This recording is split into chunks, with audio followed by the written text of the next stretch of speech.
सारा आकाश उत्तरार्ध चैप्टर 7। 2 दिन में ही मेरे लिए घर की सारी दुनिया बदल गई। हर एक का व्यवहार कुछ नया नया सा लगने लगा।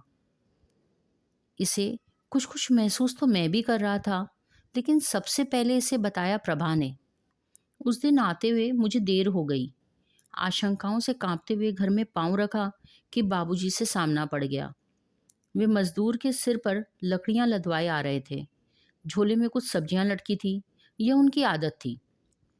जब भी बाहर लकड़ियां या गेहूं खरीदने जाते तो झोला साथ ले जाते। किसी सब्जी वाले का आखिरी सामान सस्ता ले आते। वे दिन भर खाली रहते, इसलिए लकड़ी, गेहूं, घर का अन्य सामान ले आते।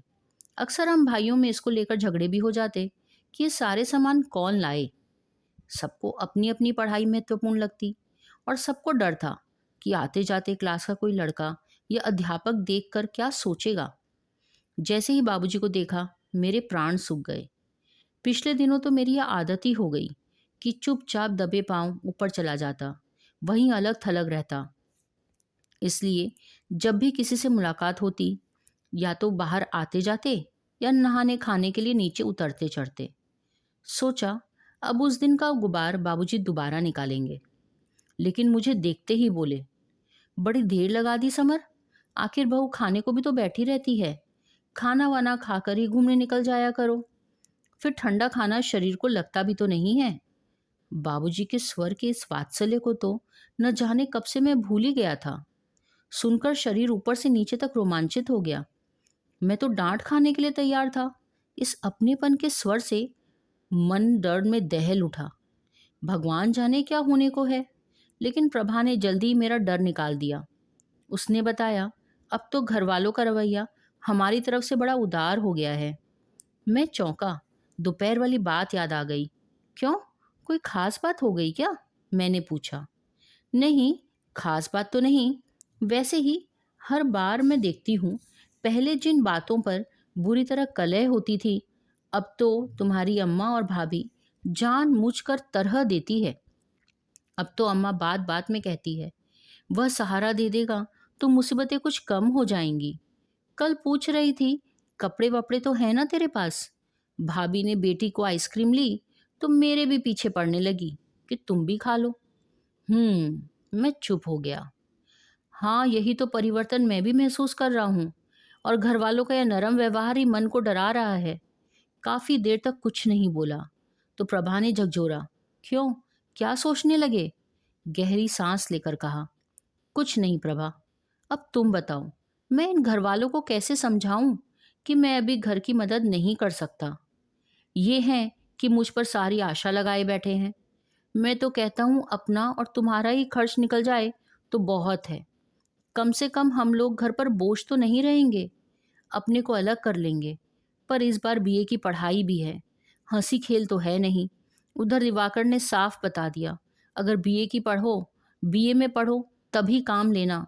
जिस विश्वास पर काम लिया है उसे पूरा नहीं करेंगे तो उसे बुरा नहीं लगेगा। खैर, इसमें बुरा लगने की क्या बात है? प्रभा ने मेरा मन लेने के लिए पूछा। भाई, मैंने नौकरी करने को कहकर तो काम नहीं लिया ना। मैंने तो पढ़ाई चलाए रखने के लिए काम लिया है। इस बार 15-15 रुपए को तो एक एक किताब आएगी। किताबें तो खैर मैं दिवाकर से ले लूंगा। साथ पढ़ेंगे तो अलग से जरूरत नहीं पड़ेगी। लेकिन तुम ही सोचो, 75 में क्या बचेगा? 20 तो दिवाकर को देने हैं। जैसे ही कॉलेज खुलेंगे, एडमिशन वगैरह मिलाकर 26 के करीब देने होंगे। उधर ये कपड़े कॉलेज जाने लायक कहाँ हैं? तुम ही बताओ। तार तार तो निकला जा रहा है। कम से कम एक कमीज पतलून तो है ही मेरे पास। या होने को तो जूते भी नहीं हैं। कलम नहीं है, भाई साहब का रेजर इस्तेमाल करता हूँ। एक मुसीबत है, सारी आफतें तो एक साथ इसी महीने में आ पड़ी। कागज, कॉपी, अटर शटर, 25-30 रुपए निकल जाएंगे। फिर सोचता हूँ तुम्हारे लिए एक आध धोती ब्लाउज भी ले आऊं। तुम मेरी बात बीच में क्यों ले आते हो? कह तो दिया मेरे पास बहुत है। जरूरत होगी तो खुद ही ले लूंगी, समझे? मेरे लिए कुछ नहीं। अगले महीने आ जाएगा, फिर कभी आ जाएगा। इस बार प्रभा ने मुझे समझाने को नहीं, सचमुच चिंता से कहा। खैर, फिर भी हिसाब तो तुम्हारे सामने है प्रभा। बताओ, 75 रुपए में क्या बचा? इनमें से कौन सी चीज कम कर दूं? क्या घर वालों की मदद कर दूं? बहुत से बहुत दिवाकर को इस बार नहीं दूंगा। फिर अचानक याद आया, और कॉलेज को तो 8 को ही खुल जाएंगे। मुझे तो पैसे 15 तक मिलेंगे। उधार तो और भी लेना पड़ेगा, क्योंकि इन चीज़ों की ज़रूरत तो पहले पड़ेगी। फिर हम दोनों देर तक अपनी अपनी मुसीबतों एक दूसरे को बताते रहे। अपने ही विचारों में खोए खोए मैंने कहा, प्रभा, ये तो मैं देख ही रहा हूँ कि बाबूजी, अम्मा, भाई साहब सभी मुझसे उम्मीद लगाए बैठे हैं। सभी ये दिखावा करने लगे हैं। उन लोगों के सारे कष्ट दूर हो जाएंगे, क्योंकि समर कम आने लगा है। लेकिन उन्हें ये सारी बातें बताई भी तो नहीं जा सकती। बता देंगे तो समझेंगे नहीं। सबको पता है कि मिलेंगे यही 75 रुपए, और लेकिन सोच रहे हैं जाने कहाँ की हुंडी मिलेगी। तुम ही बताओ कैसे समझाऊं इन लोगों को। आगे गहरी सांस लेकर कहा, और इधर यह साला रिजल्ट अलग जान मुसीबत में है। पता नहीं क्या होगा। मालूम नहीं कॉलेज भी ज्वाइन करने देगा या सारे अरमान यूं ही मन में रह जाएंगे। और अपने आगे मुझे अंधकार का ऐसा सागर लहराता दिखाई दिया जिसका कहीं कोई छोर नहीं। उन दिनों वातावरण में बस रिजल्ट ही रिजल्ट गूंज रहा था। जिधर देखो उधर 2-3 लड़के मिलकर बातें कर रहे थे। फलाना पेपर ऐसा हुआ, उसमें इतने नंबर आने चाहिए। उमानाथ नंबर बढ़वाने की कोशिश करने पहुंचा तो परीक्षक ने कैसे उसे धक्के देकर निकलवा दिया। उसी से बालेश्वर के नंबर चुपचाप बढ़ा दिए। निकल आया कोई ताऊ उसका, उसकी गर्दन दबाने वाला। मैं सुनता और कान दबाकर आगे बढ़ जाता। अब तो एक आत्मविश्वास आ गया था। जो होगा देखा जाएगा। लड़कों की अधीरता पर दया आने लगी। पता नहीं किसके घर की स्थिति कैसी हो। मैंने अपनी नौकरी पर जाना शुरू किया। अभी तो स्कूल कॉलेज नहीं खुले थे, इसीलिए सोचता था जब तक हो सके प्रभा को कम से कम कष्ट दूंगा। फिर तो मजबूरी हो जाएगी। अब तो सुबह बिना खाए भी जा सकता हूँ। 11-12 बजे तक लौट सकता हूँ। जब वहां से सीधे कॉलेज जाना पड़ेगा, तब तो बेचारी को सुबह 3:30-4 बजे उठना ही होगा। वैसे भी बेचारी 24 घंटे बैल की तरह जुती रहती है। सुबह से लेकर रात के 11-12 तक मैंने तो उसे कभी खाली नहीं देखा। लेकिन लाख चालाकी बरतने और बड़े बेमालूम तरीके से उठने के बावजूद उसे जाने कैसे पता चल जाता और वह खुद भी उठ बैठती। मेरे बड़े अनुरोध पर जरा सी देर से सोती या सोने का बहाना करती। मैं जानता था कि मेरे बाहर निकलते ही वह उठकर काम में लग जाती होगी। मुझे बड़ी कचोट होती। अब मेरे जल्दी उठने से भी उसे भी उठना पड़ता है। पहले कम से कम 6 बजे तक सो लेती थी। काम पर पहुंचने का तरीका भी दिलचस्प था। हमारे शहर में 2 स्टेशन थे। एक हमारे घर के पास पड़ता था और एक उधर जहां मुझे काम करने जाना था। सुबह एक गाड़ी जाती थी और बीच में कहीं रुकती नहीं थी। मुश्किल से 5 मिनट का रास्ता था। गाड़ी के रुकते ही मैं रेल की टूटी तारों वाली बाड़ से फुर्ती से बाहर आ जाता और शान से इस तरह सड़क पर चलने लगता जैसे मैं तो सड़क पर चल रहा था। पहले 2-1 दिन तो जो हालत थी उसका बयान भी नहीं कर सकता। प्रभा को मैंने बताया। मेरा दिल ऐसे धड़क रहा था कि कानों में बजता सुनाई देता था। रेल में ऐसा मन घबराता कि चक्कर आने लगते। बार बार सारा शरीर पसीने से तरबतर हो जाता। हर पल लगता इधर टीटी आया, उधर से काले कोट वाला आदमी ने मेरी बाह पकड़ी। लेकिन यह तो पहले 2 दिनों की हालत थी। इसके बाद तो हिम्मत बढ़ गई और मैंने तरह तरह के बचाव के पैतरे सीख लिए। गाड़ी के चलने तक मैं निहायत ही तटस्थ की तरह घूमता रहता, मानो किसी और गाड़ी का इंतजार कर रहा हूँ या किसी और काम से यहाँ आया हूँ। टीटी पर आंख रखता और जैसे ही गाड़ी चलती उससे सबसे दूर पड़ने वाले डिब्बे में चढ़ जाता। जैसे ही गाड़ी रुकती सबसे पहले प्लेटफॉर्म पर उतरकर इस तरह टहलने लगता कि मैं तो कब से टहल रहा हूँ, मुझे इस रेल से क्या लेना देना। इस तरह रेल का यह सफ़र एक मनोरंजन भी रहता और एक भारी मुसीबत से छुटकारा भी इसकी वजह से मिल जाता। वरना सुबह जितना पैदल चलकर आना पड़ता उसकी तो कल्पना से भी मैं डर गया था। गर्मियों में तो जैसे तैसे घूमते हुए आया जा सकता था, मगर जाड़ों में अपने पुराने कपड़ों में ठंड से सिकुड़ते हुए आना तो सचमुच मुसीबत होती। उस कल्पना से तो रूह ही कांप जाती। लेकिन काम शुरू में जितना रोचक लगा, बाद में तबीयत उतनी ही उबाऊ लगने लगी। 5 से 11 तक प्रूफ के गीले खुरदरे कागजों पर फैलती स्याही से 6 घंटे लगातार उल्टे सीधे निशान बनाते बनाते सिर भन्नाने लगता था। उस समय मैं और भी डर जाता। अगर यह काम सचमुच इतना थका देने वाला और कष्टदायक है तो कॉलेज के दिनों में यहाँ से जाने के बाद पढ़ लिख कर क्या कर पाऊंगा, कुछ समझ में नहीं आया। पहले कुछ दिन तो जोश जोश में मैंने इतने पन्ने के प्रूफ एक साथ देखे कि सारे प्रेस वाले चकित रह गए। लगता था कि इस जरा से काम में दिक्कत ही क्या है, केवल पढ़ना ही तो है, जहाँ गलत लगे वहाँ निशान बना दो। लेकिन मैनेजर ने बाद में सारे पन्ने लौटा दिए क्योंकि उनमें ढेरों गलतियां भरी थी। मैंने तो खूब ध्यान से देखा था, ये कैसे छूट गई मेरी समझ में ही नहीं आया। धीरे धीरे वह सारा जोश समाप्त हो गया। एक एक अक्षर कॉपी से मिला मिलाकर जांचने के बाद अपना सिर गीली मिट्टी के लोंदे जैसा लगने लगा। प्रेस की मशीनों की खस और खटर खटर चलती रहती। इन आवाज़ों के ऊपर सारे गले से चीख कर दिए गए हुक्म गूंजते ही रहते। नोट टाइप उभर क्यों नहीं रहा है? अब स्याही ज़्यादा आने लगी। अब देख क्या रहा है मुंह फाड़कर? कागज़ लगा। मैनेजर अपनी स्याही लगी पतलून में दोनों हाथों को ठूसे पास खड़ा हो जाता और मुझे प्रूफ देखते हुए देखता ही रहता। मुझे ऐसी घबराहट और बेचैनी होती जैसे इम्तिहान के दिनों में इन्विजिलेटर के मेरे पास आकर खड़े होने पर। फिर वह चलते चलते कहता, बड़े सुस्त प्रूफ देखते हो मिस्टर, मशीन खाली पड़ी है, अभी तो करेक्शन में भी टाइम लगेगा। ज़रा ध्यान से देखिए, कई बार देखिए। प्रूफ देखने का काम तो झाड़ू लगाने जैसा है, जितनी बार झाड़ो उतनी ही बार कूड़ा कहीं ना कहीं से आएगा। इसके अलावा और जिधर देखो उधर देखो कलौच स्याही सब जगह छाई रहती। एक तरफ सुमेरा बैठा बैठा पानी में भिगो भिगो कर कुछ कूटता रहता, दूसरी तरफ मशीन मैन दो चार ईंटों का चूल्हा बनाकर स्याही उठाया करता।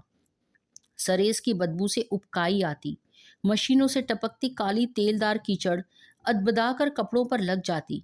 सिंधी होटल का लड़का हर 10 मिनट बाद अपने ग्लास के तारों के लटकन में लटकाए कभी किसी को और कभी किसी को चाय देता, या मैनेजर के पास छपाने के लिए आए ग्राहकों की खातिर के वक्त सुमेरा उसे आवाज़ देता। लेकिन यहाँ काम करने वाले लोग इतने दिलचस्प थे कि मन उबता ही नहीं। पहले तो बड़ा अजनबी अजनबी लगा, लेकिन जल्दी वे मुझे अच्छे लगने लगे। टाइपों को केसों में डिस्ट्रीब्यूट करते या कंपोज करते हुए बड़े रस लेकर किसी की लड़की की प्रेम कहानी, अपने पड़ोसी की व्यभिचार कथा, काल्पनिक या कई सिनेमाओं के घाल मेल से तैयार किए गए अजीबोगरीब किस्सों का बखान करते। चाहे बात सिनेमा की हो या जीवन की, सबके पास विषय एक ही था, अपने अपने सेक्स अनुभवों का वर्णन। उनमें एक लड़के ने मेरी बात अपनी ओर ध्यान से खींची। वह अक्सर चुप रहता था। उसके चेहरे बोलचाल के ढंग को देखकर लगता था कि वह किसी शरीफ घराने का है। अक्सर चुप ही रहता था, मानो अपने को इन सबके स्तर के साथ मिलाने को तैयार ही नहीं था। बूढ़े मशीन मैन ने बहुत कम सिनेमा छोड़े थे और उन लोगों के सारे किस्से मैं रोज प्रभा को आकर सुनाया करता। जब 12 बजे की कड़कती धूप में पसीने से तरबतर मैं घर आता तो भूख के मारे चक्कर आते, लेकिन गर्मी के कारण 2 ग्लास पानी चढ़ा लेता। फिर देर तक खाना खाने की इच्छा ही नहीं होती। खाना मैं ऊपर भी मंगा लेता। प्रभा मेरे लिए इतनी देर भूखी बैठी रहे, यह बात मुझे कोसती थी। इसलिए पहले ही दिन मैंने कहा, यह तुम्हारी क्या बेवकूफ़ी है प्रभा, इतना पढ़ लिख कर भी तुम वही मूर्ख हो। 1 बजे तक मेरे लिए बैठे रहने की क्या ज़रूरत है? वक्त पर खा लिया करो ना, दिन भर काम करती रहती हो। मैं तो अपने वक्त पर ही खाती हूँ, तुम समझते हो मैं तुम्हारे लिए बैठी हूँ? घर के काम काज से छुट्टी ही अब मिली है। और प्रभा मुंह बनाकर कहती, बड़े खूबसूरत हो ना, जो तुम्हारे लिए देर तक बैठी रहूंगी। यहाँ खाने के लिए किसी की राह नहीं देखते। नहीं देखते तो पहले क्यों नहीं खा लेती? उसकी चालाकी पर मुझे अच्छा लगा। आई खूबसूरत की बच्ची, मिलाकर देख लो, तुम्हारे घर वालों में सबसे ज्यादा खूबसूरत हूँ। एक से एक बनमानूस रखे हैं सब। हैं? हमारे घर वालों को अगर कुछ कहा तो बुरा हो जाएगा? हाँ तो सही, जब तक कुछ कहे नहीं सिर पर ही चढ़े आते हो। उसने त्योरियों पर बल डालकर आंखें तरेरी। हम भी तो देखें कि कहकर ही कोई किसे क्या कर लेगा। मैंने चिढ़ाया, हम तो चलते हैं, तुम यहाँ अकेले बैठकर बको। यह झमक कर उठ कर चल दी। एक तो अम्मा जी जेठानी जी की जली कटी सह कर इनके पास बैठो, और यह है कि यह सब बके। हम ही फालतू मिले हैं। और उनका गला भराया। घूंट भरकर उसने सारी बात का परिहास बना दिया। तुम भी तो तभी के ठीक रहते हो जब बाबूजी हल्ला मचाते हैं। मैंने मनाने के ढंग से उसका हाथ पकड़ लिया। मेरा क्या है, तुम ही हो रही थी लाल उस वक्त, जैसे सिंदूर में नहला दिया। ओहो, अपनी नहीं बताएंगे कि कांप रहे थे? गले से आवाज तो नहीं निकल रही थी और अब शान ऐंठ रहे हैं। अच्छा छोड़ो भी, तुम भी क्या बेकार की बातें लेकर बैठी हो। आओ हम लोग खाना खा लेते हैं। मैंने उसका हाथ थाली की ओर खींचकर उससे जबरदस्ती रोटी तुड़वाने की कोशिश करने लगा। हाय, तुम मुझे जिंदा भी नहीं रहने दोगे। कोई देखे तो घर से बाहर ही निकाल देगा। साथ साथ खाना खा रहे हैं। उसने डरते हुए बाहर की ओर देखा। अच्छा बको मत, चुपचाप खा लो, मैंने उसे डांटा। मन में सोचा, एक तो बेचारी इतनी देर तक बैठी रहे, फिर साथ खाने का भी सुख भी ना पाए। आंखों के आगे भविष्य की वह तस्वीर कौंध गई, जब हम और वह मेज पर बैठकर साथ साथ खाना खाया करेंगे। जंगले से झांकती हुई वह मेरे कॉलेज के खाली पीरियड्स के लिए प्रतीक्षा करेगी। एक खोई खोई सी मुस्कुराहट उसके चेहरे पर आई। लगा कि कुछ इसी ढंग की तस्वीर उसके दिमाग में भी तो कौंधी होगी। उसने उठकर किवाड़ बंद कर दिए। अच्छा पहले किवाड़ बंद कर ले। और फिर एकदम बच्चों की तरह कंधे हिलाकर मचल कर कहने लगी, हमें तो शर्म लगती है साथ खाते। पिटोगी अगर शर्माने वरमाने का बहाना किया। वह उठने की कोशिश करने लगी तो मैंने उसे खींच कर बैठा लिया। और उस वक्त सारा घर, सारा समय स्तब्ध रह गया। जब सुना तो जैसे तैसे सेकंड डिवीजन में मैं तो पास हो गया, लेकिन अमर का कहीं नाम नहीं निकला। घर की वह तस्वीर अभी भी मेरे सामने है। अमर एक ओर बैठा सुबक रहा था। सारे घर में मुर्दनी सी छाई थी। इस चोट की गहराई के सामने मेरे पास होने की खुशी किसी ने महसूस ही नहीं की। उसे तो अब फिर 1 साल से नए सिरे से पढ़ना होगा। इस कल्पना की विभीषिकाएं सबकी आंखों के सामने नाच रही थी। बाबूजी पहलवानों की तरह दोनों हाथ छाती पर बांधे उद्वेग से इधर उधर टहल रहे थे। उल्लू के पट्टों से कहते हैं कि पढ़ो पढ़ो, पर इन सालों को फुर्सत कहाँ। एक की शादी क्या कर दी, हाथ से ही चला गया। बड़े छाती ठोक कर कहते थे, बाबूजी आपको क्या है, मैं चाहे जो करता हूँ, लेकिन फर्स्ट डिवीजन आए तो कहना। अब ले चाट, सेकंड डिवीजन को रख कर। और अमर जी तुम तो साफ ही सुन लो, मेरे बस का तो है नहीं कि हर बार रुपया तुम्हारे ऊपर पानी की तरह बहाऊं। तुम्हें अपनी मटर गश्ती से फुर्सत हो तो पढ़ने लिखने में भी मन लगे। पढ़ना है तो अपने बूते पर पढ़ो, वरना भीख मांगो। प्रभा ने बताया कि भाभी वैसे तो अमर लाला जी के फेल होने पर बड़ा दुख प्रकट करती रही, उन्हें सांत्वना बंधाती रही, लेकिन भाई साहब से कह रही थी, अच्छा अंधेरा इस घर में। एक तो दिन रात हड्डे पेल पेल कर इन मुष्टंडों को पढ़ाओ पालो, और इनको इतना तक ख्याल नहीं कि अगले के भी तो बाल बच्चे हैं, उसकी भी तो जिंदगी पड़ी है। तब फिर भाई साहब ने समझाया, चुप रहो, हमारी जिंदगी तो सिर्फ इसी काम के लिए बनी है कि हम बैल की तरह कमाएं और गड्ढे में डालते रहें। और इसके बाद वे रो पड़े। भाई साहब का दुख मुझे गहराई तक मथ गया। सारे घर वालों के ताने और विरोधों के बावजूद मैं दिवाकर के साथ जाकर बड़ी मुश्किल से अपना नाम कॉलेज में लिखा आया। कॉलेज के भर्ती होने के लिए लड़कों की जो धक्कम पेल थी, जो सिफारिशें और तिकड़म थी, उन्हें देखते हुए तो कहना चाहिए कि इन सब के मुकाबले पास होना कतई कठिन नहीं है। उस समय तो यही लगता था कि किसी तरह एडमिशन की यह वैतरणी पार हो जाए, जीवन सफल हो जाएगा। कोई पूछने वाला नहीं था। बड़े बड़े फर्स्ट क्लास लड़के प्रिंसिपल के कमरे से वाइस प्रिंसिपल के कमरे में टकरा रहे थे। कोई किसी एमपी की सिफारिश ले आया, किसी के साथ कोई मजिस्ट्रेट खुद अपनी आदमी भेज रहे थे। अभी भी उम्मीद यही लग रही थी कि एक एक क्लास में 7-8 लड़के होंगे, और इस तरह हर क्लास में 4-4 सेक्शन तो कम से कम होंगे। शैतान की आंत की तरह सिलसिला बढ़ता चला गया। साइंस आर्ट्स के हिसाब से पहले क्लासों को बांटो, फिर ABCD सेक्शन। मुझे अपने भर्ती होने के पूरे 3 दिन बिगाड़ने पड़े। कॉलेज का पुराना विद्यार्थी होने के कारण हो भी गया। मुसीबत तो बेचारे फर्स्ट ईयर वालों की थी। लेकिन ताज्जुब यह था कि घर में एडमिशन से पहले उठा हुआ बवंडर और विरोध 2 दिन में कैसे जादू की तरह उड़ गया। सबसे ज़्यादा अमर के दाखिले में दिक्कत आई। अब प्रभा के लिए असली मुसीबत आई। प्रेस से 11 बजे छूटते ही मुझे कॉलेज भागना पड़ता, और वहाँ से 3 बजे छुट्टी मिलती। हमारा आखिरी पीरियड 3 बजे ही पड़ता था।